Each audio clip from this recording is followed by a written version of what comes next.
The number of children receiving disability benefits has more than doubled over the past 2 decades after a surge in claims of autism and ADHD in boys.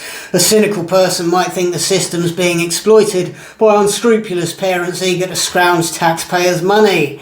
After all, it's easy to get your kid an ADHD diagnosis if you make them down off a couple of cans of Red Bull half an hour before the assessment. And as for autism, that's got a never-ending list of symptoms, hasn't it? Weird, naughty, quiet, shy, bad at eye contact, extra good at maths, bad at making friends.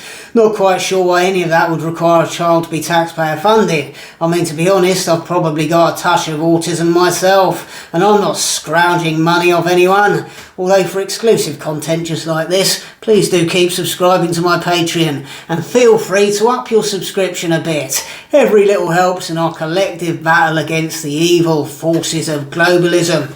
Anyway, you can't blame parents for trying to blag disability benefits, really. The cost of raising a kid is excruciating before they even start school. A couple of afternoons a week at nursery will set you back 600 quid a month. And then there's the cost of feeding them. After school and holiday activities are all ruinously expensive as well. If people can convince the relevant authorities that their kid's got a touch of Asperger's, a soupçon of ADHD and raking a few extra quid with relatively little effort, then they're going to do so without hesitation. And consequently, we're seeing a massive surge of it.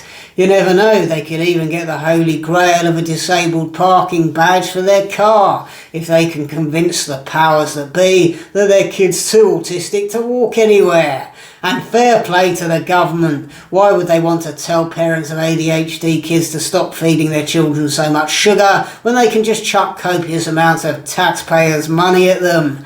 And if you've got more than one kid that can pass as ADHD or autistic, then you've really hit the jackpot. You'll have taxpayers' money coming at you left, right and centre. There are lots of ways to get rich in this world, and plopping out 4 or 5 fake disabled kids is one of them.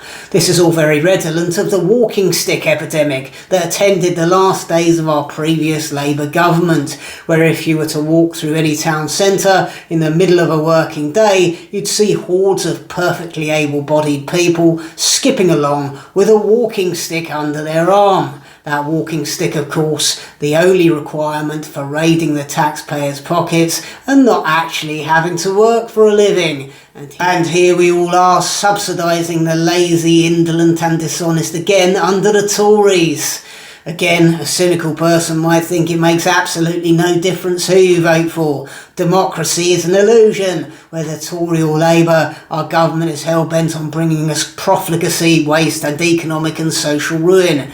And far from serving us, they serve only the interests of their psychopathic globalist overlords. But that might just all be paranoia. And who knows, paranoia might just be another symptom of autism. Better put in a benefits claim just in case. You never know your luck. If you're not in it, you can't win it.